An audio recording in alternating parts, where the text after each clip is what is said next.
What up, what up, what up, what up, everybody? Welcome to another episode of 90's hip hop. Focus on another year of hip hop. This year we're going to focus on 1995, folks. We're going to talk about some hip hop today. We're going to talk about some hip hop today. But before we do that, make sure you hit that subscribe button. If you're not already a subscriber to my channel, hit that subscribe button and push that like button. Thank you kindly. Now, before we get into this episode of 1995, real important thing, I put the hat up to represent my video to tell you how important the hats is to hip hop and how it became real super important to hip hop in the 90s. But before, let's go back in the day, talk about when hip hop first started. Late 70s, early 80s. The 80s was what I remember. And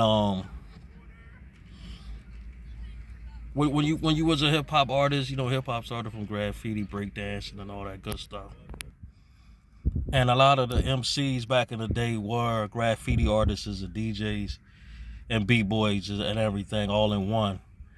And back in the day in hip hop, when the hip hop culture started, the main thing you had to have on was a fresh pair of sneakers. They had to look like they was brand new or came straight out the box. Shoestrings had to match the joint, you know what I'm saying? You matched them up perfectly with your sneakers. The outfit had to go with your sneakers. If it was Adidas, you had to have Adidas sticks. If it was a Fila sweatsuit, you had to have Fila sneakers. Puma, you had to have Puma sneakers. You had to coordinate that way. Then the icing on the cake was the hat. That was the icing on the cake. Back in the day was Kangos. You know, it was the trucker hats. Most of the time was the little netted joints with the graffiti name of you as an MC, your nickname, the name of your breaking crew. And that's what you wore, man. And then, you know, we flipped it to the back. We added, you know, something different. You know what I mean? We ain't created hats. Hats always been around.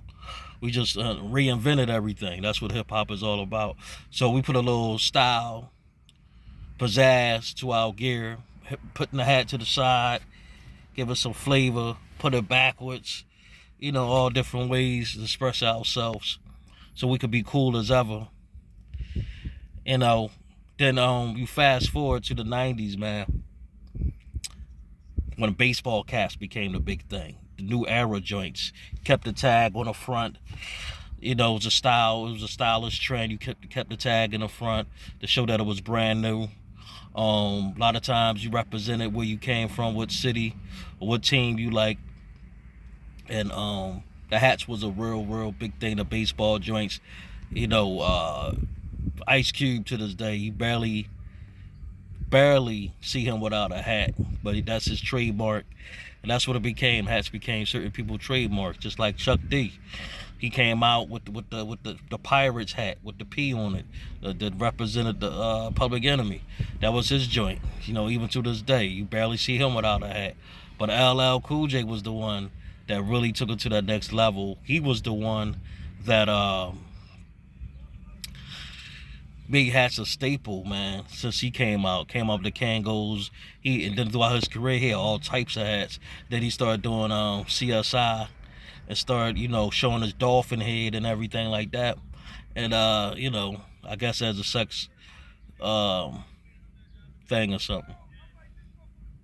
And that's how it became popular. But after he did that, became a, you know, we see him at the hip hop shows and he always throw the hat on because that's part of the culture. It's like your outfit, you gotta have it on all the time. And when I was in high school, that's when I started wearing hats. 95, same year my daughter was born. You know, when I used to woof, needed a haircut, I used to throw the hat on. It was like a subconscious thing. Then I kept wearing them. Even to this day, I started doing the Kangos, the bucket hats. Also, EPMD, they made bucket hats. The fisherman joints, they reinvented that. 89, 88 came out. You know, they that's what they known for, them joints. And I wore all styles of hats throughout Even to this day, I even do the dress hats when I want to get on my grown man joint. And hats, man, continue to be a big statement for us hip hop folks.